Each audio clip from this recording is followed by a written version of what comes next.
Dia memaksa bahwa hidup itu pokoknya harus sesuai dengan apa yang dia inginkan. Nah itu tuh. Pasti menderita. Dan begitu batin kita tenang, justru gerak langkah ikhtiar kita akan semakin efektif. Semakin produktif. Kita pengen berubah, kita pengen bertumbuh. Ada satu pintu dulu yang perlu kita lewatin. Nama pintunya Bismillahirrahmanirrahim. ujian yang biasanya banyak orang itu lalai di saat kita di atas. Iya nggak Bu? Makanya ayatnya kan idza jaa nasrullahi wal fath, terus ra'aitan nasa yadkhuluna fi dinillahi apa? Terus fasabbi bihamdi rabbika wastaghfir. Ya. Itu ayat tentang kemenangan, Bu. Kata Allah, ketika dibukakan kemenangan dan orang berbondong-bondong mengikutimu, gitu kan? Kaidahnya apa? Fasabbih bihamdi rabbika wastaghfir. Bertasbih kepada Allah, tahmid kepada Allah, dan jangan lupa beristighfar. Ya, innahu kana tawwaba. Allah sebaik-baik penerima taubat. Karena kadang-kadang kalau lagi di atas, lagi punya segalanya, lupa kita. Hati-hati, jangan sampai kita kejebak dalam jebakan istidraj ya Bu ya. Apa itu istidraj Bu? Tapi ada istidraj yang paling hina Bu. Tahu nggak Bu? Istidraj yang paling hina. Udah mah miskin, nggak mau sholat. Nah itu tuh Bu. Ya. Udah dalam titik yang paling rendah, dalam titik yang paling susah, malah makin jauh. Na'udzubillah. Justru kita mesti jadikan titik terendah itu sebagai momentum kita menemukan keindahan iman. Momentum menghidupkan hati. Oke ya, kita perlu Bu ngalamin fase-fase berat. Demi Allah itu mendidik jiwa kita. 1. 2 sekarang. Apa tadi Bu paradoks yang pertama? Paradoks yang kedua, ibu-ibu sekalian, semakin memaksa, semakin susah. Coba diulang, apa? Nah ini saya lagi ngomongin suasana batin nih Bu. Makin batin kita maksa, berarti ketika kita maksa Bu, sebenarnya kita lagi gak ridho dengan keadaan, iya gak sih? Lagi-lagi ya, saya disclaimer, yang sedang saya bicarakan ini adalah suasana hati, bukan ikhtiar fisik ya. Kalau ikhtiar fisik mah kita harus kita harus jadi seorang fighter, kita berkeringat, kita bersungguh-sungguh dalam ikhtiar. Tapi di sininya mestinya tenang Bu. Kalau istilah dari guru saya itu, peaceful fighter. Coba diulang, apa? Sekali lagi. Secara zahir, orang-orang beriman itu fighter. Pejuang. Tapi, di dalam hatinya, peacefully. Ya. Ini penting loh Bu. Dan begitu batin kita tenang, justru gerak langkah ikhtiar kita akan semakin efektif, semakin produktif. Coba saya mau nanya, Ibu ngerjain sesuatu dalam keadaan hati tenang, dibandingkan ngerjain sesuatu dalam keadaan hati itu gerasa-gerusu gitu Bu. Kira-kira bagus mana kualitas hasilnya Bu? Ya, iya. Makin kita maksa, makin susah. Kan saya pernah cerita ya, misalnya nih, dalam konteks sakit misalnya ya, ada sebuah penelitian dari seorang peneliti, namanya Kelly A. Turner. Jadi dia itu Bu, meneliti pasien-pasien kanker. Ternyata dia menemukan ada sebuah fenomena yang menarik. Setelah dia mengambil data dari beberapa rumah sakit, dia menemukan Bu, ada lebih dari 3.000 kasus penyintas kanker yang sembuh tiba-tiba. Bu, bukan cuma 1-2 ya. Kalau cuma 1-2 mungkin kebetulan. Jadi dia kumpulin data ribuan. Kok ada fenomena para pasien kanker ini sembuh tiba-tiba? Kalau dalam bahasa medis, Bu, sembuh tiba-tiba itu disebut radical remission. Nah, diteliti sama si orang ini, Bu. Ada bukunya tuh bagus, nanti Anda boleh cari aja. Judulnya Radical Remission. Dia coba kaji. Tahu nggak, Bu, kesimpulan singkatnya apa? Ternyata apa yang bikin kok ribuan orang ini sembuh? Faktor obat-obatan itu hanya 10-20% saja. Yang 80% ditemukan pola yang sama. Semua pasien-pasien yang sembuh ini justru adalah mereka yang suasana batinnya udah bisa berdamai dengan sakitnya, Bu. Dia udah gak lagi, apa, Bu? Gak lagi ngeluh, gak lagi maksa harus sembuh gitu loh, Bu. Ini menarik loh, kajian ini. Justru saat kita udah bisa berdamai, mungkin kalau pakai bahasa kita nih, Bu, orang Islam sudah bisa ridho, ya, sudah bisa ikhlas. Justru itu semakin mempercepat proses sembuhnya. Nah sebaliknya, pasien-pasien yang maksa, oh saya harus sembuh, pokoknya saya harus sembuh, harus. Di sisi yang lain sebetulnya ada tidak terima, betul Bu?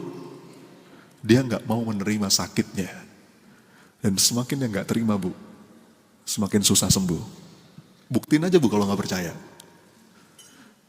Loh, ikhtiarnya jalan. Jadi bukan berarti kita menerima terus kita nggak ikhtiar, loh enggak, ikhtiarnya jalan. Berobat ya berobat, ya Bu ya. Terapi mungkin terapi. Lakukan semua sebab-sebab ikhtiar buminya, tapi suasana batinnya itu tenang.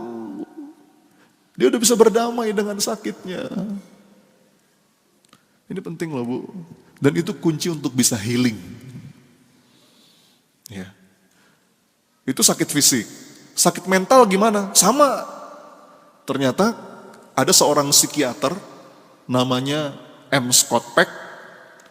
Dia, Bu, berpengalaman mungkin mendampingi ribuan pasien gangguan jiwa. Ribuan pasien gangguan jiwa. Ngomong-ngomong, menurut data di Indonesia, orang yang kena gangguan jiwa, datanya, Bu, ini bahkan sebelum COVID ya. Kalau setelah COVID saya yakin bertambah. Paling tidak ada 30% orang kena gangguan jiwa. Berapa persen, Bu? Mungkin beberapa ada di sini gitu ya. Anda jangan tersinggung kalau saya bilang gangguan jiwa. Kenapa? Gangguan jiwa itu bukan berarti harus, ada yang ringan. Apa, Bu, contoh gangguan jiwa yang ringan?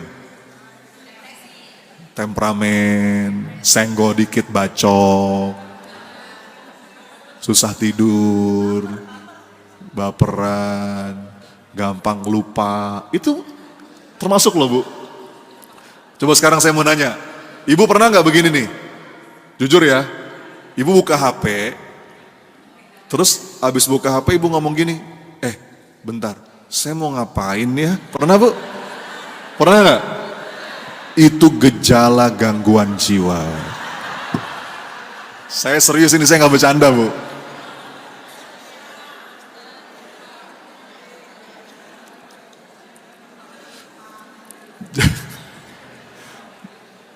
Terus kayak orang ngeheng gitu, Bu ya. Kayak orang nge-lag gitu. Itu tuh lagi ada tumpukan-tumpukan pikiran atau tumpukan emosi yang itu belum diproses. Jadi poin saya begini, gangguan jiwa itu macam-macam, Bu. Ada yang ringan, ada yang sedang, ada yang berat. Nah, kalau kata si psikiater ini, dia menyimpulkan, Bu, pengalaman dia bertahun-tahun, dia bilang begini, semua jenis gangguan jiwa, baik yang ringan maupun yang berat, pintu masuknya selalu sama. Apa coba? Nggak mau menerima. Anda sebutkan, apapun nama gangguan jiwa yang macam-macam itu, kata si psikiater ini, Semua jenis gangguan jiwa, pintu masuknya selalu sama. Apa? Nggak mau nerima. Dia memaksa bahwa hidup itu pokoknya harus sesuai dengan apa yang dia inginkan. Nah itu tuh. Pasti menderita.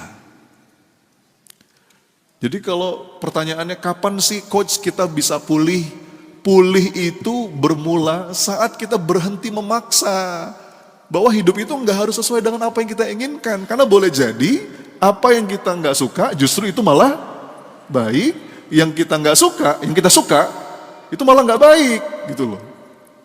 Wa asa an takrahu syai'an wa huwa khairul lakum wa asa an tuhibbu syai'an wa huwa syarrul lakum. Ini penting loh Bu. Ya. Ini penting. Ini paradoks yang kedua nih. Makin kita maksa, makin susah. Bentar sekarang saya mau nanya, Ibu, punya nggak seseorang yang ingin sekali Ibu ubah, tapi semakin Ibu ingin mengubahnya, semakin dia nggak mau berubah? Ada nggak? Ada nggak? Saya tahu siapa orangnya itu.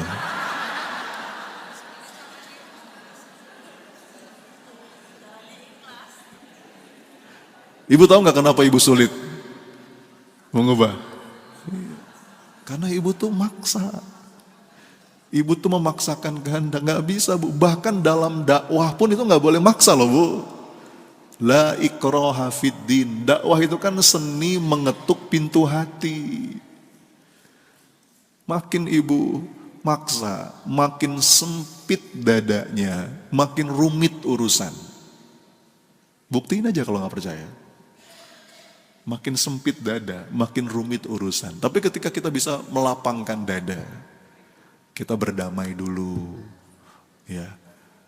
Kita, kalaupun kita mau mengubah seseorang nih misalnya ya, mau mengubah pasangan, mengubah anak, wajarlah. Tapi bisa nggak kita menerima dulu dan mencintai dia tanpa syarat? Itu dulu. Itu dari awal mula terhantarkannya hidayah.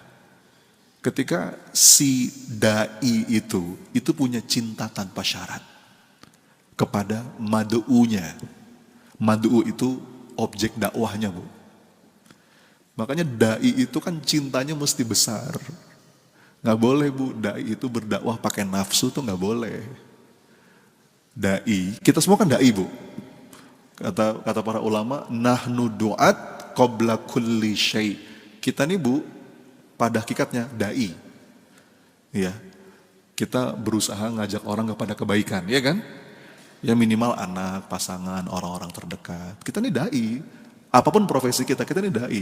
Dan yang namanya dai itu syarat mutlaknya Bu. Dia perlu punya cinta tanpa syarat kepada madu'unya. Ya. Nah kalau kita belum punya itu susah Bu. Gak bisa. Gak bisa kita mengubah orang. Nabi aja gak bisa Bu. Iya kan? Ini udah sering kita bahas. Nabi siapa yang gak bisa mengubah ayahnya? Nabi Ibrahim. Nabi siapa yang gak bisa mengubah anaknya? Nabi Nuh. Nabi siapa yang gak bisa mengubah istrinya? Nabi Lut. Wanita solehah siapa yang gak bisa mengubah suaminya? Nabi siapa yang gak bisa mengubah pamannya? Rasulullah Muhammad SAW. Terus kita Nabi siapa? Nih Bu, dakwah seperti ini gak bisa mengubah ibu-ibu semua. Yang ngasih hidayah siapa? Allah. Tugas saya di sini menyampaikan. Mudah-mudahan disampaikannya dengan hati. Tulus mudah-mudahan. Nah, ibu-ibu yang mendengar mudah-mudahan juga rendah hati. Ya. Nah, ketika ketulusan dan kerendahan hati itu ketemu, ini jadi wasilah hidayah Allah turun. Ya Bu, tenang. Makin maksa, makin sulit. Ya. Bergeraklah dengan dada yang lapang. Dengan hati yang tenang. Ya. Dialah Allah sebaik-baik pembuat skenario. Coba ulangi kata-kata saya. Hidupku dalam genggaman Allah. Yuk. Yang gak mungkin salah dan gak pernah salah. Makanya Bu, saya itu ya, saya kan seorang life coach Bu, saya seorang konselor juga. Kadang-kadang ada orang datang, konsultasi, curhat, berbagai macam masalahnya. Oh suami saya Ustadz, istri saya Ustadz, keadaan saya Ustadz, begini, begini, begini.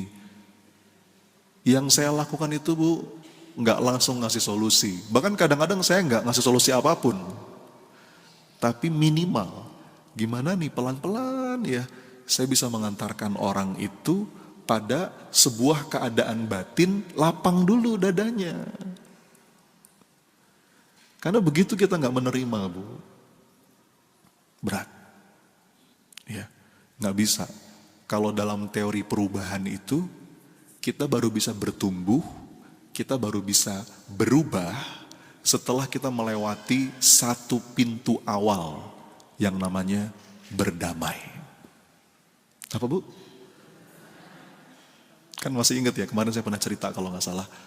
Ada waktu saya di Cirebon tuh Bu, ada seorang ibu, saya lagi ngisi acara seminar di Cirebon. Ada seorang ibu yang diam-diam gitu ya, dari jauh saya perhatiin, mengendap-endap, mendekati saya. Saya udah suzon aja nih, jangan-jangan minta foto nih gitu. Karena biasanya gitu. Ternyata enggak. Begitu dia mendekat, Ustadz, saya boleh ngomong enggak? 1 menit aja. Oh iya Bu, silakan. Kenapa Bu? Dia bilang, Ustadz, perkenalkan. Dia mengenalkan namanya. Saya lupa namanya siapa. Saya ini Ustadz, penyintas kanker. Katanya. Udah stadium yang cukup parah Ustadz. Bahkan kata dokter, prediksi dokter Ustadz, umur saya tinggal 2 bulan lagi. Tinggal 2 bulan lagi. Tapi Ustadz, alhamdulillah dengan izin Allah, saya tuh gak sengaja ketemu konten-kontennya Ustadz di sosmed katanya. Saya nge-follow Ustadz Instagramnya, TikToknya, saya ngikutin YouTube-nya. Gak tahu kenapa kok wasilah Ustadz, saya tuh ketemu kedamaian. Setelah dengerin Ustadz tuh saya bisa berdamai dengan apa yang sedang saya rasa. Saya udah gak ngotot lagi. Saya yakin ini semua baik dari Allah. Tapi Ustadz anehnya, justru setelah saya bisa kayak gitu, kok saya makin sehat ya? Sekarang Ustadz udah lewat dari prediksi dokter. Dan saya malah makin membaik, makanya saya bisa datang ke sini. Makasih ya Ustadz. Kemarin Bu, di Cirebon itu. Ya, ada lagi tuh, Mbak siapa kemarin? Waktu saya ngisi kajian, itu dihadiri oleh Ibu Wakil Menteri dan beberapa tokoh gitu ya. Ada nggak tahu, jangan-jangan hadir di sini. Jadi dia punya anak talasemia Bu. Wah, itu hancur sekali hatinya. Tapi setelah wasilahnya ya dengerin konten saya mungkin. Sampai satu titik dia bilang, ya Allah, hamba ridho. Tapi justru Ustaz, setelah saya sampai pada titik itu, kok saya melihat, Masya Allah, ada perubahan yang luar biasa. Anak saya makin baik. Jadi Bu gak bisa. Ya. Kalau kita pengen berubah, kita pengen bertumbuh, ada satu pintu dulu yang perlu kita lewatin. Nama pintunya berdamai. Oke? Karena semakin kita gak terima, semakin susah. Saya gak terima. Makin berat Bu. Dan perjalanan untuk bisa sampai pada penerimaan itu bukan tombol sekali pencet. Itu perlu dibangun bertahap. Nanti Ibu makin sering ngaji, mentadaburi Quran, datang ke majelis ilmu seperti ini. Pelan-pelan kebangun tuh. Namanya normalnya orang ya Bu ya. Ketika berhadapan dengan sebuah keadaan yang itu gak diharapkan, fase pertama pasti shock dulu, ya gak? Itu manusiawi, shock dulu. Dapat kabar orang tua meninggal dunia. Dapat kabar orang kita cintai wafat. Ada alumni saya kemarin, Bu, suaminya baru meninggal dunia, dan ketika bulan Ramadan meninggalnya, Bu, hari ke-30, pas besoknya mau lebaran. Ya. Pas mau buka puasa nih, Bu, besoknya mau lebaran. Dibangunin mau buka puasa, nggak bangun lagi, Bu. Nggak ada tanda-tanda sakit. Wah, hancur hatinya. Wajar kalau di awal kita shock dulu. Mungkin kita akan melewati fase berikutnya, frustrasi, marah. Lalu kita akan sedih, gak apa-apa. Selama kita bisa jaga batas bawahnya. Jangan sampai kita mengutuk takdir. Makanya kan kalau kata Imam Ibnul Qayyim itu urutannya 3. Ini urutannya ya. Sabar, ridho, syukur. Coba diulang, apa? Sabar itu apa, Bu? Sabar itu menahan diri. Orang sabar tuh belum tentu ridho, Bu. Bisa dipahami ya? Sabar tuh belum tentu ridho. Belum ridho, belum. Tapi minimal dia menahan diri dari bermaksiat kepada Allah. Menahan diri dari berburuk sangka kepada Allah. Ya, dan dia terus bergerak dalam amal soleh. Belum ridho ini. Tapi pelan-pelan, nanti seiring waktu berjalan, hikmah tuh mulai tersingkap, dia akan menemukan tuh. Ada kebaikan Allah dari setiap keadaan. Sampai titik kita bisa menyentuh acceptance. Ya Rabb, hamba itu. Gak apa-apa, Bu. Ini proses panjang. Latihan aja dulu. Kan saya sering bilang ya, lapang dada. Itu tuh latihan. Perjalanan seumur hidup. Dan yang namanya latihan, langsung bisa tidak? Jawab, langsung bisa tidak? Kalau ibu ngelihat ada orang jago main bola, langsung bisa nggak? Ada orang jago ngomong, ada orang jago masak, ada orang jago main badminton misalnya. Apakah langsung bisa? Itu proses panjang. Nggak apa-apa. Namanya orang latihan tuh jatuh bangun, kadang-kadang sakit-sakit dulu.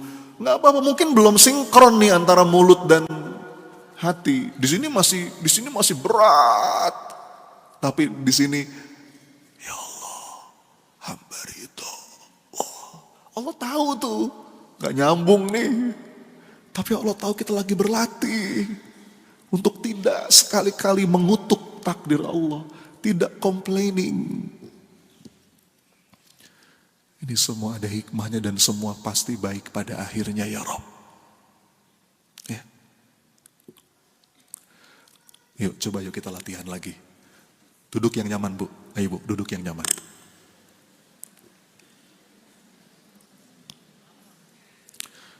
Taruh dulu semua alat tulisnya. Bu, saya minta waktu bentar aja.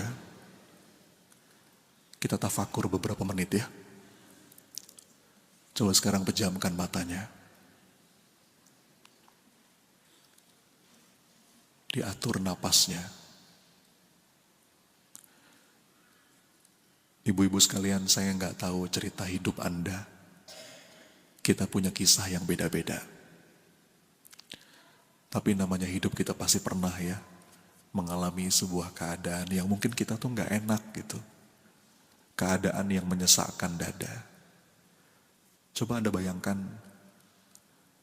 hal-hal apa sih yang kalau Anda ingat itu,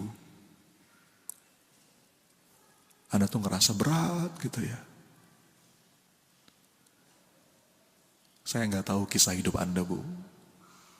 Tapi kita punya cerita yang beda-beda. Mungkin ada yang pernah kehilangan. Yang sampai sekarang, kalau Anda ingat itu kayaknya sedih gitu ya. Kehilangan seseorang. Atau mungkin ada beberapa hal yang sudah lama Anda perjuangkan harus terlepas. Ada kekecewaan. Apa-apa yang Anda harapkan akhirnya harus pupus. Apapun coba hadirkan itu, Bu. Ada sebuah keadaan yang itu nggak sesuai dengan harapan Anda. Ya mungkin selama ini Anda memaksa. Harus seperti ini, harus. Coba hadirkan itu. Kemudian ikuti kata-kata saya. Pelan aja, dalam hati juga gak apa-apa. Ya Allah, hamba ridho. Hamba ridho ya Allah. Semua ada hikmahnya dan semua pasti baik pada akhirnya. Ya Rob, hamba yakin Engkau gak mungkin zolim. Engkau maha adil. Engkau gak mungkin keliru, Engkau maha benar. Dan Engkau gak mungkin sembarangan, Engkau maha bijaksana. Hamba ridho ya Rob. Ya Allah, asalkan dengan ini Engkau ampuni aku. Asalkan dengan ini Engkau ridho padaku. Ya Allah, asalkan dengan ini Engkau sayangi aku baik-baik saja. Ya Allah, lapangkan dadaku, tenangkan jiwaku, damaikan pikiranku. Lapangkan dadaku ya Rob. Karuniakanlah kepadaku hati yang yakin bahwa semua ada hikmahnya dan semua pasti baik pada akhirnya. Ilahi anta maksudi wa ridhaka matlubi atini mahabbataka wa ma'rifataka atini ridhaka wa radina bi kulli qadaika khairihi wa sarrihi. Ya Allah, tuntun hati hamba ya Rabb agar senantiasa bisa bersangka baik padamu. Bahwa tidak ada yang Kau tetapkan kecuali semuanya kebaikan. Hamba ridho ya Allah. Hamba ridho ya Allah. Hamba ridho ya Allah. Raditu billahi rabba wa bil islami dina wa bi Muhammadin sallallahu alaihi wasallam nabiyya wa rasulah. Tarik nafas Bu. Buang pelan-pelan sambil mengucap Alhamdulillah. Ya Allah, mudahkan ikhlasku semudah napasku. Tarik nafas lagi. Seakan-akan Anda menarik semua sempit dada itu lewat napas Anda. Buang pelan-pelan. Alhamdulillah. Ya Allah, mudahkan ikhlasku semudah napasku. Amin, amin ya Rabbal Alamin. Nah gitu Bu latihannya. Ngomong aja dulu. Gak apa-apa, Allah tahu. Itu baru di mulut tuh. Pelan-pelan mudah-mudahan masuk ke dalam hati. Karena paradoksnya gitu Bu. Paradoksnya itu semakin kita maksa, semakin sulit. Maka kita perlu melewati satu pintu dulu, berdamai. Bungkus? Udah berapa nih? Tadi yang pertama apa? Titik terendah, titik terindah. Yang kedua? Ya. Makanya hati-hati kena virus harusitis ya Bu. Tahu virus harusitis? Harusitis. Ketika tadi kita memaksa bahwa seakan-akan keadaan harus sesuai dengan apa yang kita inginkan. Kadang-kadang kita minta A, Allah kasih A. Kadang-kadang kita minta A, Allah kasih B. Karena menurut Allah itu yang lebih baik dan lebih kita butuhkan. Nah orang yang kena harusitis itu ngeliatnya ke A terus. A ya Allah, A. Pokoknya A. Kalau dia baik jodohkan, kalau dia nggak baik perbaiki dia ya Allah. Nah itu harusitis.